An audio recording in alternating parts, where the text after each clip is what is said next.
Well, guys, we are officially living in a simulation because what I'm doing right now isn't real life and I should be arrested. Hello, this is the BLT podcast, episode 8, and we are in a brand new era. We are in Washington, D.C., sitting outside in the snow because I'm a maniac and I have no self-control. Welcome back, guys. I know it's been a couple of weeks since I've talked to you all. And today we're trying something new. In fact, I actually need to preface this and say that I recorded this podcast yesterday.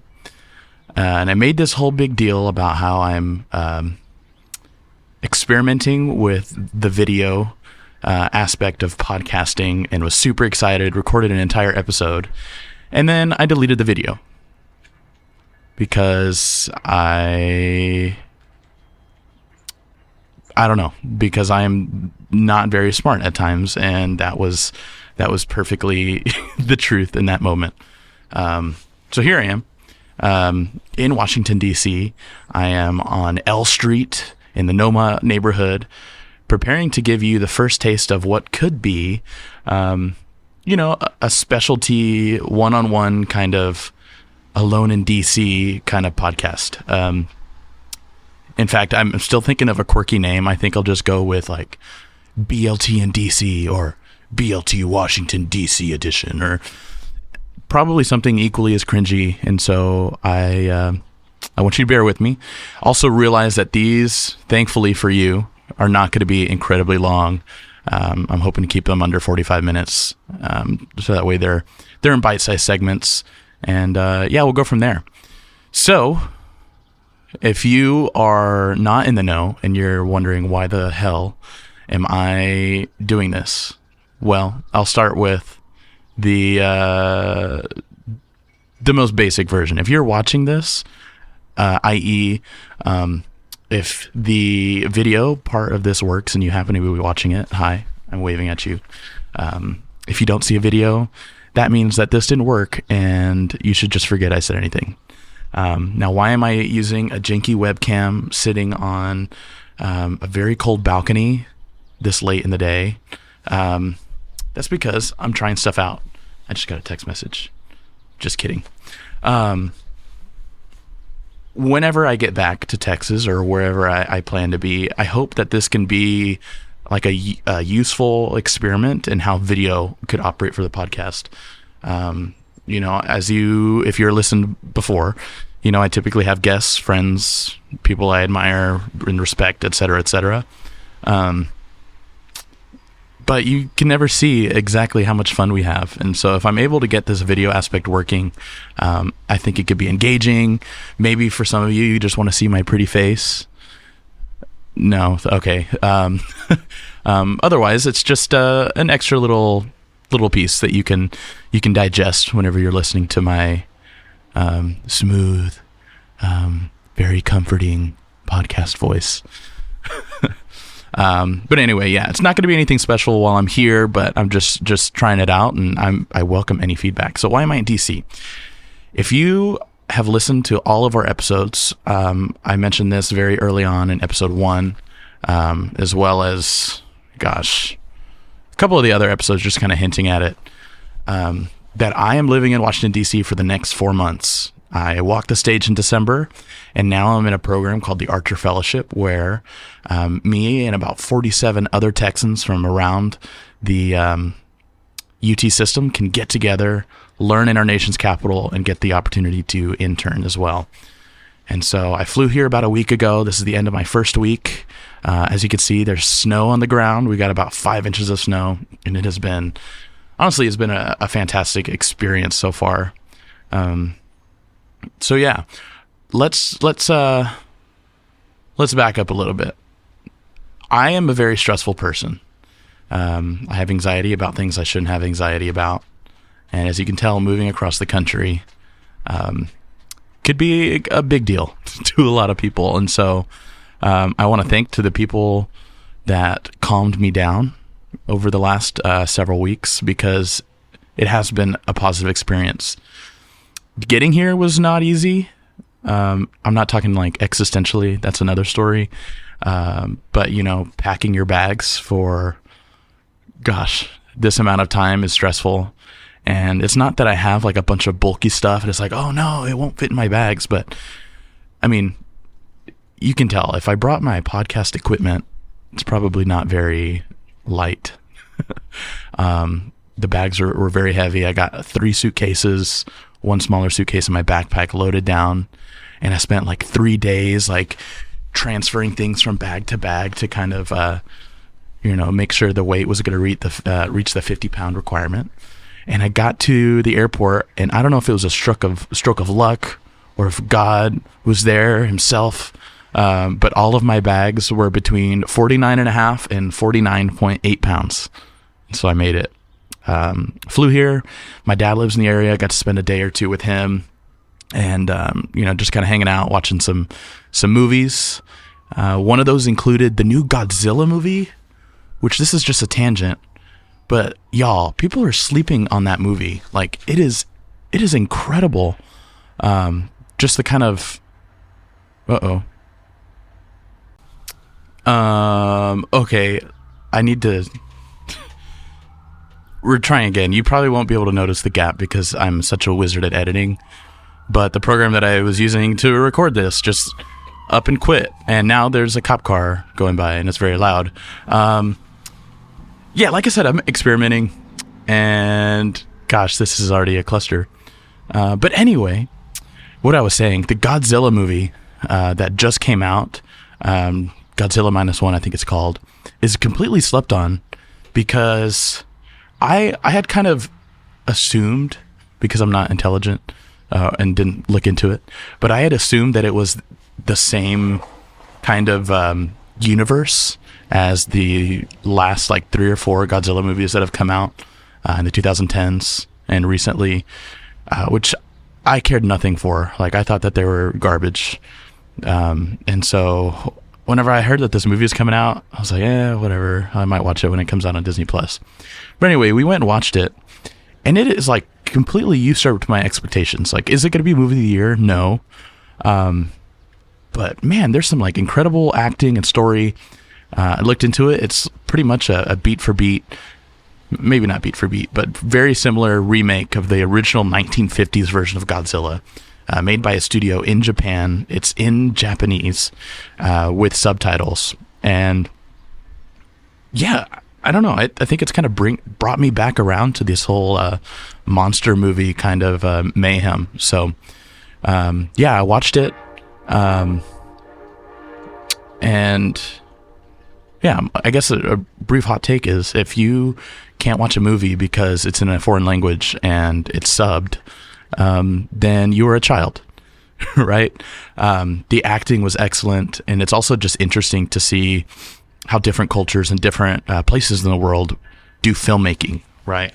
And so, anyway, that's my brief aside.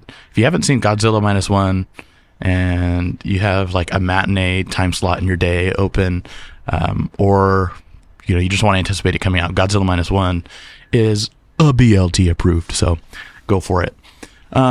Anyway, other than that, I spent a couple days with my dad and was dreadfully awaiting moving in for a couple reasons. One, I'm shy. Yes. I don't know if you believe me, but I'm incredibly shy. And meeting 48 people that are like very successful, high performing, high achieving people in the world, it terrified me.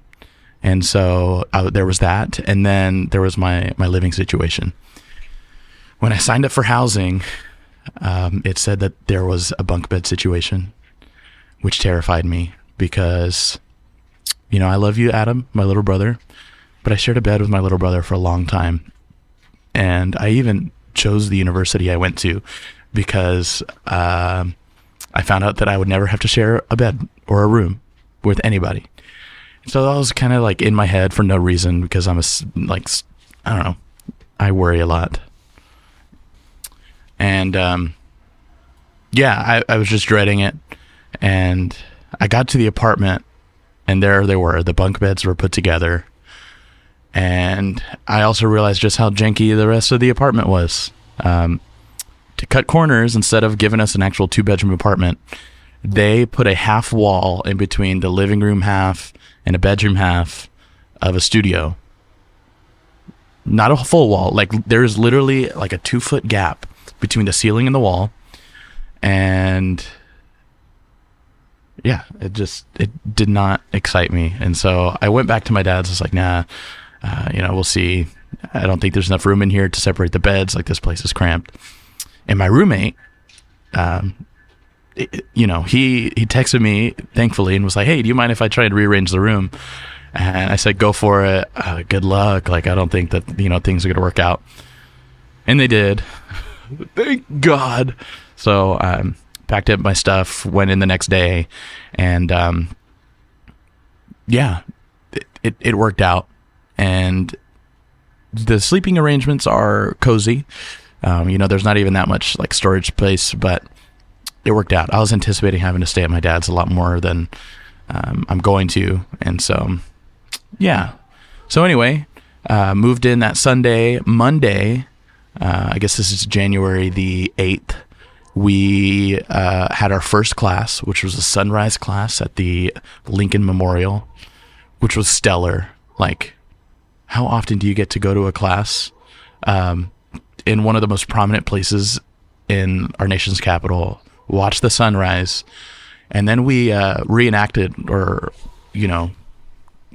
redid Martin Luther King Jr.'s I Have a Dream speech from the steps of the Lincoln Memorial, which is where the actual thing happened. Like, it was phenomenal. It was cold, and there's 48 people. It was time to learn. And so went back, started the whole orientation. Luckily, our campus, like basically the UT school campus that we're all attending, is about a block and a half from the White House. So it's in a wonderful neighborhood, highly accessible. We went there, long time sitting in chairs, learning about the program and each other. And it's funny because as an educator, like the first day as a student teacher, I walked in and I was like, oh man, I have like 500 students' names to learn. And it was daunting, but like I did it and I didn't really think anything of it. But like I said, I was terrified to meet 48 people. And there's 3 questions that are asked every day, even still after a week, because there's just so much to know about people. It's like, oh, where do you go to school? Oh, I go to UT Permian Basin. Oh, yeah. What's your major? Oh, music education. Oh, okay. Yeah, that's right. And where are you interning? The Kennedy Center. And it's funny. You have to do that times 48 times like 2 or 3 times until that person remembers. And it's just kind of funny. The makeup of our group is primarily like pre-law, government, international relations, those kind of smart cookies that are interested in politics and government. There's quite a few people in med school, a couple engineer, physics, that kind of stuff. And then there's me. And so that was the added interesting part, was being the only non-liberal arts kind of or sciences, STEM kind of person there doing music. And so automatically everyone's like, music? What the heck are you doing here? And so I don't know. It is kind of fun being the only person here because it automatically makes you stand out. But then in my own kind of headspace where I'm like insecure at times, it's like, dang, I've got to like prove to other people that I belong here. And so that was also certainly a challenge. But it's fine.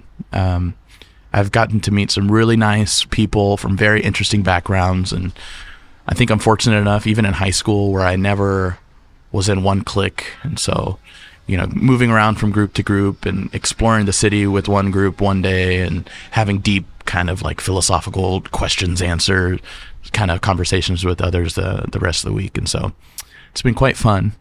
Some of our other classes on location have been really, really cool. One morning we had class at the National Archives, which is where they keep the 3 kind of founding documents for the United States, that being the Declaration of Independence, the U.S. Constitution, and the Bill of Rights. And that's not it. I mean, they have, the Magna Carta, like one of the original copies of the Magna Carta. They have a whole section on civil rights. And I've been there a couple times, but every time I go there, it's just kind of flattering in a way to be in a place with documents or stories from people that lived almost 300 years ago in some cases, or more. Like the Magna Carta is from the 1200s. Like, it's crazy. I keep looking in there to see if anyone's like watching me give a podcast on the balcony. But anyway, and then that afternoon we went to the National Portrait Gallery, which I have slept on every time I've been to DC. And I feel really bad about it because I think that's one of the coolest places I've ever been to. And before I go on, Brooklyn. Look at me. Brooklyn. I know you don't listen to the podcast, but in the case that you do sometime, this message is for you. Thank you for kind of priming me to love my experience at the National Portrait Gallery. Brooklyn is one of my close friends, and she was here last semester, and she told me that it was her safe space and like just kind of place to hang out. And I was like, okay, that's cool. But this place is phenomenal. It's too huge. We were only there for 2 hours, and I think I've only seen a third of the museum. You know, the first floor is a lot of portraiture from, you know, the founding of the United States, like throughout history. And so, you know, a lot of people that were colonists, all the way up to the Civil War, and, you know, prominent figures in art and fashion and music. You know, like, I had no idea a woman was the one that wrote Battle Hymn of the Republic. Like, her portrait is in there with other greats. When you move it to the second floor, and the main attraction there is the presidential gallery of president's portraits. So there's a picture of every U.S. president from George Washington all the way to Donald Trump. And every plaque kind of gives a rundown of their presidency, you know, which, you know, on first glance is like, oh, okay, you know, just talking about it. But I was like genuinely surprised that they not only would talk about, you know, the main kind of successes or like highlight points of the presidency, but they were also giving context for maybe some of the bad things that they did. You know, like even our beloved George Washington and Abraham Lincoln, it talked about reasons why some people criticize their presidency even to this day. You know, not just the low-hanging fruit presidents like Nixon or other people who weren't really liked that were in office. And then I didn't even make it to the third floor because I ran out of time. I spent most of my time on the first floor, scurried up to the second floor, had no time for the third floor, which was all like pop culture icons and athletes. And I missed that. But yeah, and we went and had like a really strong discussion about a lot of, I'm not going to bore you with the details, kind of topics right there in the atrium courtyard of this National Portrait Gallery, which is this huge, like 20,000 square foot covered courtyard, you know, with trees and lights, and the sun was setting, and it was surreal. And so I say, Brooklyn, I'm sorry I slept on it. Thank you for telling me about it. And you need to listen to the podcast because you get shouted out. Anyway, the next couple days, we did some more exploring of the city. Another highlight was getting to go to Capitol Hill. We met with one of our Texas senators, Senator Cornyn, and his staff. You know, learned about their priorities as well as just kind of what people do on the Hill.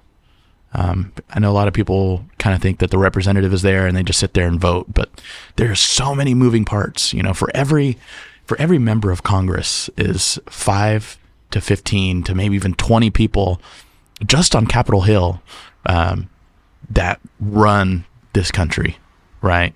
And then they have all of their district offices back in, let's say someone is from California. They have 2, 3, maybe 5 or 6 or more offices with more teams of people that are, you know, taking phone calls and emails from their constituents, of course, which is, you know, what we kind of expected was to have some kind of receptionist role. But then they also have people that are writing and attending meetings and researching stuff all day, and that's their job. And their goal is to inform and kind of help their boss in any way that they can. And I thought that was super interesting. We got a special tour of the Capitol. We got to see some really, really neat places like the original Senate kind of room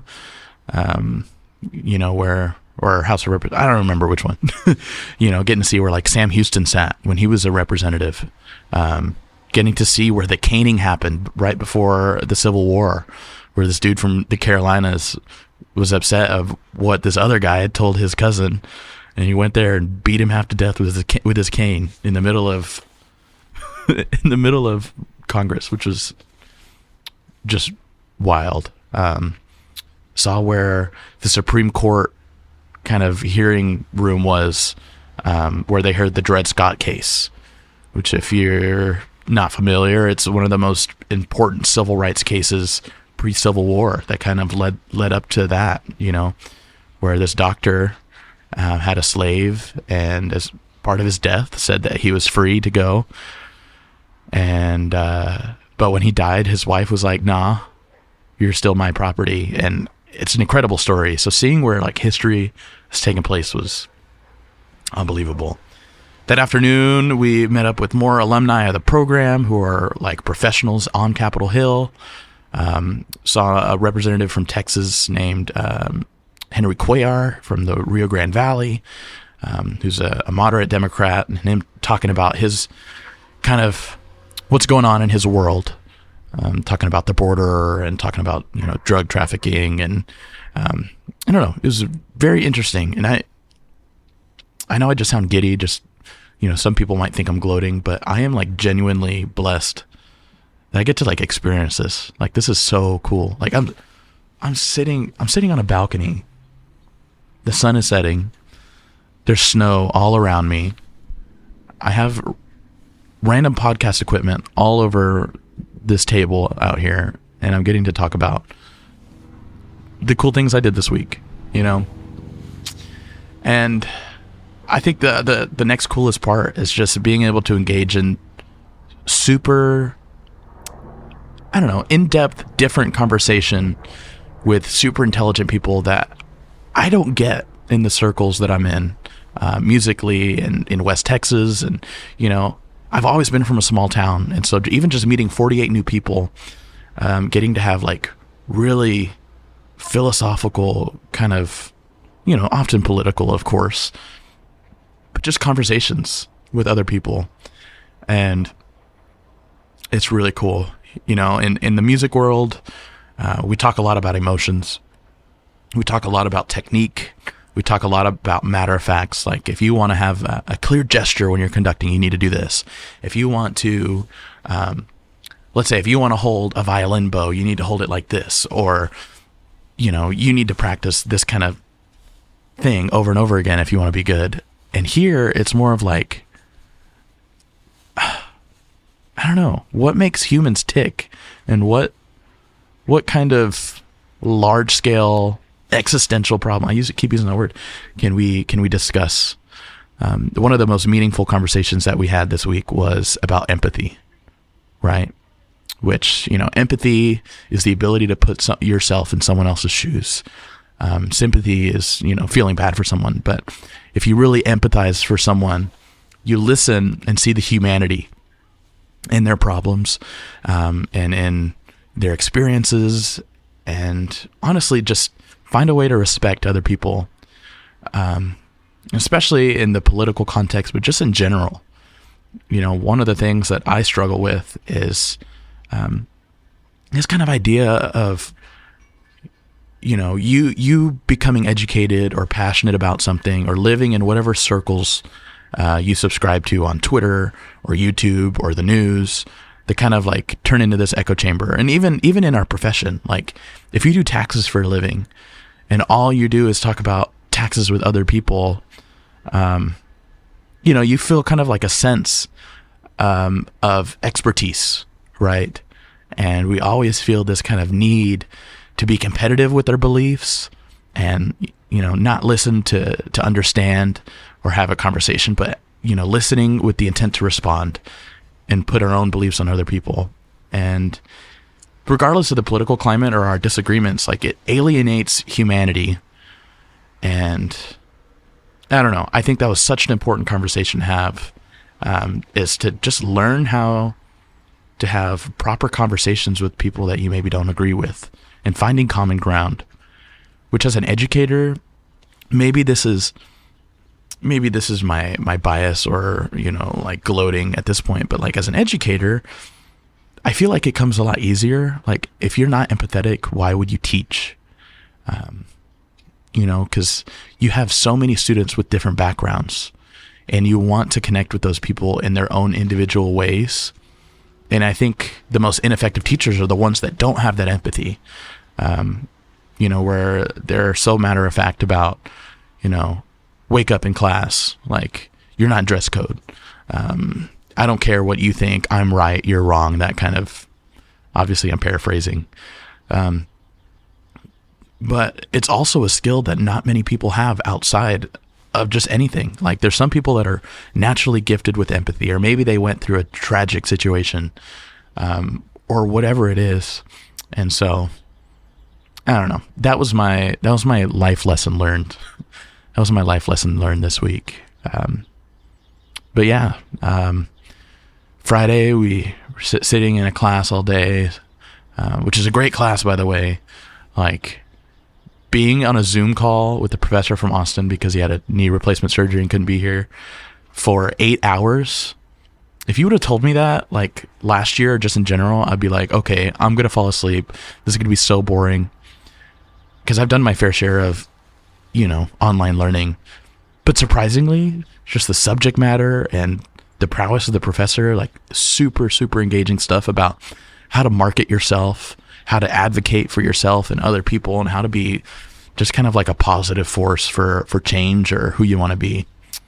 Really cool stuff. Anyway, other than that, like it's been rainy, it's been cold, obviously like 5 inches of snow over the last couple days. But really, really getting an opportunity to meet and enjoy the company of other people, which has been, it's been spectacular. It's been really, really nice. And, I don't know, I'm happy to be here. Yeah, so I don't know like how this podcast thing is going to go, but if anything, I gave you my first week update and it was very positive. We'll see how that might change. Probably not, but what my positive takeaways are, week 15. I think we've got, I think now it's like 13 weeks left. But yeah, I think that's all I've got about this week. Looking forward, I've got one more week before I start my internship. We were supposed to have class at the Museum of African American History and American History and go to the top of the Washington Monument. But the snow kind of took us out of that, which is sad. But Thursday, we're going to the National Air and Space Museum, which is my favorite museum of all time. I'm super excited about it. And yeah, we'll see what kind of other fun stuff to do. My other takeaway of this week is that it is incredibly expensive in this dang city. Like, if you think that Whataburger has gotten expensive in Texas, being like $10, $11, $12 for a meal, I have not spent less than $20 on a meal. And I'm not just talking about sit-down restaurants. I spent $15 on a bagel. Yes, you can roast me for that. It was delicious. It had like bacon and salmon and avocado. It was $15 for a bagel. And so I think I'm going to really have to learn how to manage my finances. But other than that, things are generally positive. Like I said, I start my internship in about a week and a half. Working at the Kennedy Center. I'm super excited, and I don't know, excited about this road that I'm taking. So what else is going on? Desert Echoes, right? The band that me, Nathan, and Ivan are starting. We're kind of ramping up our social media presence. So if you look up Desert Echoes or desert.echoes, well, actually, desert.echoes for TikTok, Desert Echoes Band for Instagram, and you can find us on Facebook as well. We posted a little teaser of a song that we kind of released on the podcast last episode, so you should go listen to it. Yeah, still writing, still working, super excited about that. I really hope that you guys go and look that up whenever we share it, because I'm really proud of it. And I think it's something that other people can relate to, just in general. or something that other people can enjoy. I think we put out a good product. So Desert Echoes is going on. And outside of that, I got to do my media recommendations of the week. The first one is a movie called The Creator. The Creator is on either Disney Plus or Hulu, and it's about a not too distant future where AI has become so advanced and semi-sentient to where, let's just say that there's a tragedy caused by AI, and so the Western world declares war on artificial intelligence, and so they seek refuge. And it's just an incredible story, really, really great writing, in my opinion, about a guy who's sent to go and subvert these artificial intelligence and kill their leader, and this journey he goes on with one of the AI. I don't want to go into details, but it's a really incredible movie. I saw it twice, basically. I watched it on the airplane, and I watched it again with my dad, and I don't know. It was really interesting. Watch the trailer for The Creator. It's got Denzel Washington's son in it. He was from Tenet and a couple other things. I can't think of his name. But yeah, and then the other thing is actually an album by John Baptiste. If you do not know who this gentleman is, you need to look him up, because he's so incredibly relevant, especially right now. Last year he won a Grammy for Album of the Year. This year he's up for another one, and his album that I'm thinking of is called World Music Radio. Yeah. And if you don't know him, he used to be on the Colbert Show as kind of like the band leader. He's a Juilliard grad, and he is a beautiful singer, fantastic musician, composer. He does everything from like jazz kind of fusion to blues to pop to, upbeat, happy music.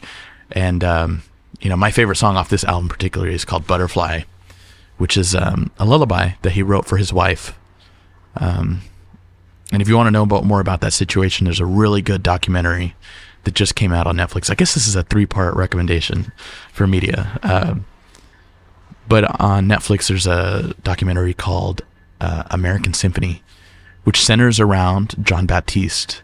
And on the surface level, it's about him creating this all-new American symphony with, influences of everything Americana, and performing in Carnegie Hall. But that is literally the smallest part of the film.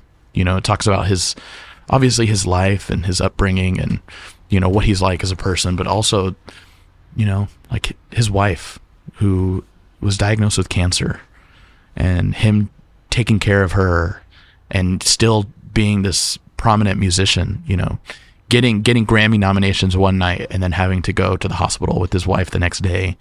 It's incredibly heartbreaking, beautiful story. And you get to experience so much of his music. And so I highly recommend it.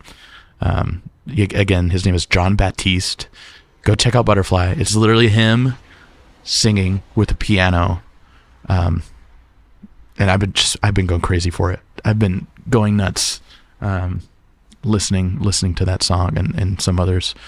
But yeah, like I said, this is going to be a shorter episode.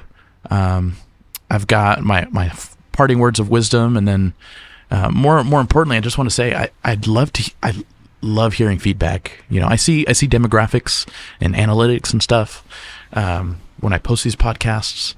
But at the end of the day, is it me just talking to myself at a camera, or is there something that I can do for you?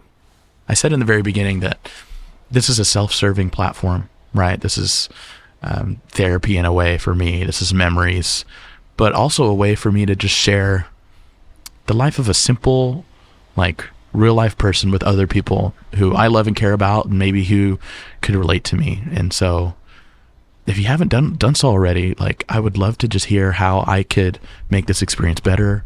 Maybe you had a reaction to something that we said, anything. So the social medias are there: Instagram, Facebook, the BLT podcast. or even just my personal thing. I'd love to hear from you. And then the last thing before I go, my kind of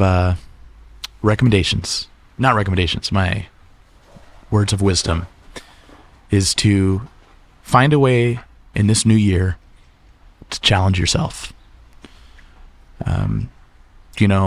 A lot of times we seek stability, which is a good thing. There's difference between stability and plateau, right? A lot of times we find our comfort zone and we live in that, with our friends and our health or our skills. And so all I'm going to say is challenge yourself. Find a way to challenge yourself this year. If you want to challenge your mind, or expand your understanding, set a goal to read a book, read 5 books. If you want to challenge your physical fitness, go to the gym. If you don't like it, okay, find something else. Make yourself uncomfortable in ways where, you can hear other people's circumstances and points of view and challenge your thoughts. We are not on this earth to simply wake up, go to work, make money, find a way to survive, and then go to bed. Although those are like greatly important things that we all struggle with, the meaning of life is to find meaning. Let me say that again. The meaning of life is to find meaning. If that meaning is finding a passion outside of your work, like crocheting or underwater basket weaving, then at that point in time, that is your life's purpose. That is the meaning for you. So, man, that was deep. Challenge yourself. Let me know how it goes. New year, new you, or maybe it's a new year, upgraded you, or whatever it is. But anyway, thank you for enjoying this. We had a couple hiccups in this podcast I've got to edit together, with things crashing. But I hope it works out. Like I said, if there was no video, don't hate me. You guys have a wonderful day, wonderful week.